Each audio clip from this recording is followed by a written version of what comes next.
Alright folks, thank you for tuning in, and for today's guitar tutorial we are going to learn how to play the pentatonic scale. Okay, so this is going to be the first part of the 5-part series, because for every single video I'm just going to introduce one shape of the pentatonic scale. Okay, so just a quick heads up, is linked in the description box is the handwritten session notes where you can print out, and I hope that those visual guides do help you learn the scale patterns. Okay, so let me just start off by playing the pentatonic scale for you, and we are playing an A minor pentatonic scale.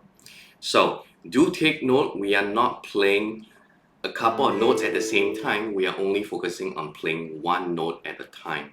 Okay, so this is how it sounds like, and then I'll share more in terms of my left hand technique and my right hand technique. So this is how it sounds like. 1, 2, 3, go, and 1 and 2 and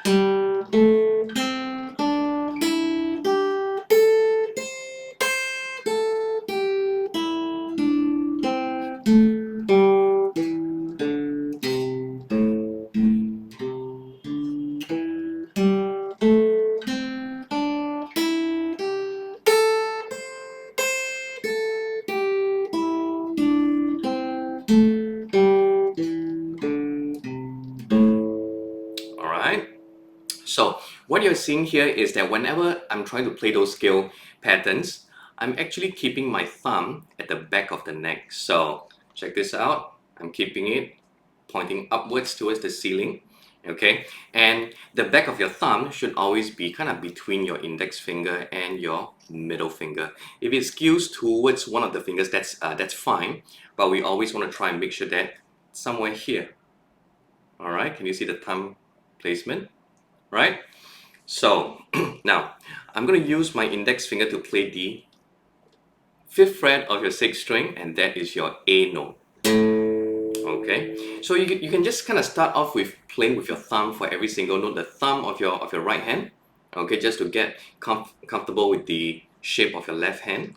Then once you're able to get the movement comfortable on your left hand, then you kind of add in like this right hand alternating pattern.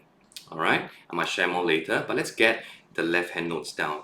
So first we lead off with the index finger on the 5th fret of your 6th string, that's your A note.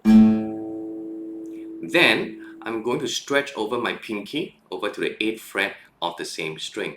So we have an A note and a C note. Okay, and then I'm going to shift over to the 5th string, 5th fret, that's your D note. Ring finger goes over to the 7th fret of your 5th string, that is your E note. Then my index finger goes down again to the 5th fret of your 4th string, that is your G note. Then ring finger goes to the 7th fret of your 4th string, that's your A note. Okay, so let me just play those notes on strings 4, 5, and 6 first. So this is what we have so far. 5, pinky on A, 5th fret again, ring on 7, then index again on 5, and then the ring finger goes on the 7th fret again. Okay, so we kind of have this.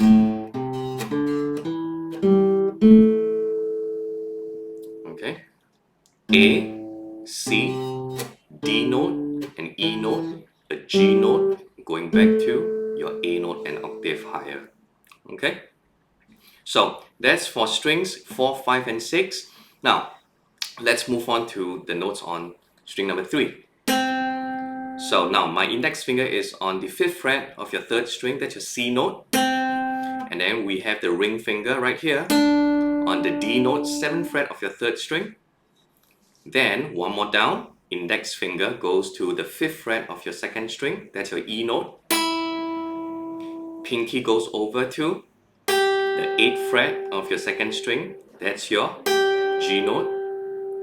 And then index finger goes over to the A note, 5th fret, 1st string, and then pinky goes over to the C note, which is on the 8th fret of your 1st string. Okay, so if we just kind of play those 3 notes, then we are going to get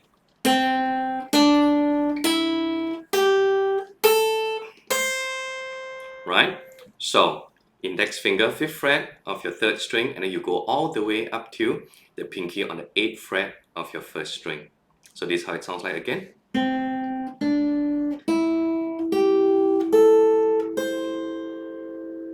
Alright? And if we were to try and link up all the notes that we have, this is how it sounds like. Right hand, I'm just going to use my thumb. Okay? So check this out.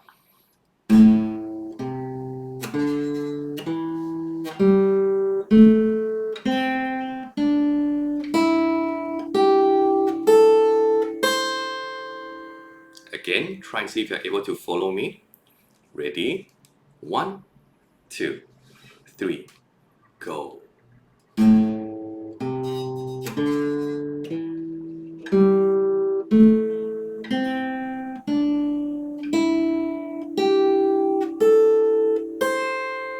One more round. 1, 2, 3, go.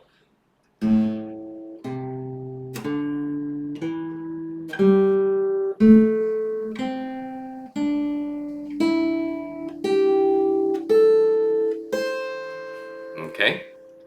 So, once you feel comfortable playing this sequence of note from the lowest note to the highest note where your pinky is, you want to try and see if you're able to kind of reverse this order of notes. Alright? So we have the pinky on the 8th fret, and it kind of goes back down to 5. Pinky again, index finger, ring finger now, index finger, ring again, index finger again, ring, index, pinky, index. So just make sure that you're able to go from lowest note to the highest pitch of the scale right here and then gonna go back down again. Alright, so we have this sound, and you just want to make sure that you maintain a good timing throughout. So here it goes, ascending and descending. 1, 2, 3, go. 1, 2, and 3, and 4, and 1, and 2, and let's double the top note.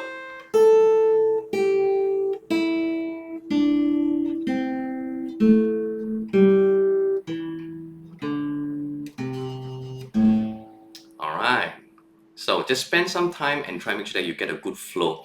Now, as you're playing those scale patterns, just make sure that you don't lift off your fingers, okay? Only when you have to switch a string, that's where we let go of our fingers. Alright, so try and keep your movement as little as you can and keep your fingers close to the strings, ready to play. Alright, so as opposed to playing, that's not what we are looking for, okay? Keep the movement on your left hand as little as you can.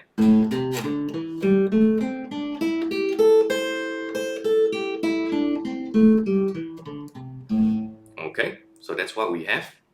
Now, the right hand is going to be a little bit tricky because whenever I try and play single notes with my right hand, okay, I kind of alternate between my thumb and my index finger. Okay, so this motion kind of emulates using a flat pick, you know. So let's see if I have a flat pick. Oh yeah, I have that. Right. So if you have a flat pick, then you kind of play each string. Okay, if there are 2 notes, you're just going to play down, up, in that sequence, right? Alright, so without the flat pick, what I would prefer to do is I have the habit of alternating the thumb and the index finger. So the thumb kind of works as a downward motion when you're kind of playing with a flat pick, and the index finger works like an upstroke when you're playing with a flat pick. So it kind of sounds like this. Thumb, index, right? So I'm talking about the right hand sequence. Thumb, index, thumb, index, thumb, index, thumb, index, thumb, index, thumb, index. And the same thing when you're going back down. Thumb, index, thumb, index, thumb, index, thumb, index, thumb, index, thumb, index. Alright, so try and play it slow, and this is how it sounds like if you've clocked enough hours trying to get both the fingering and the right hand plucking sequence. So here goes. 1, 2, 3, go.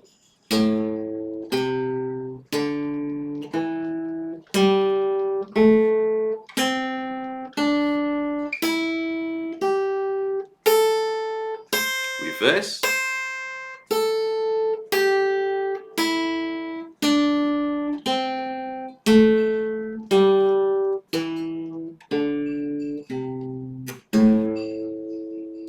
Alright. So give that a shot, make sure that you're able to kind of coordinate the changes of the notes on your left hand along with the right hand plucking pattern. Alright?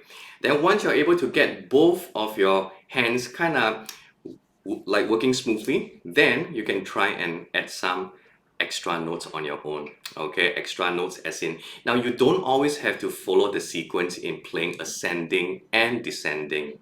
Okay, so think of it like a pool of notes where you're free to, choose what sounds good and what doesn't, and just kind of play around until you get a sound that you like. All right, so as long as you keep your fingers within this box,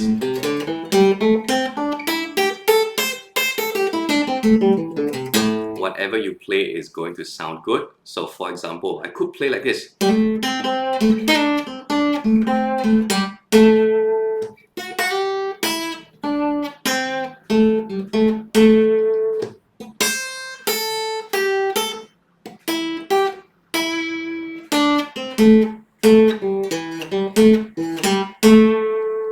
Okay, so what I just did there was I'm just kind of sticking within this pentatonic box shape, and I'm just kind of moving my fingers and trying to figure out, what notes are going to sound good. And then through years and years of, just kind of fumbling around this scale pattern, you start to create lines that sounds good. Yeah, and then once you get comfortable with that, you can use this scale to kind of jam along to the blues track, or your favorite tune, as long as you know the key of the song. All right, so give it a shot, have fun, and the main thing is just keep practicing. All right, so thank you folks for your time. Bye.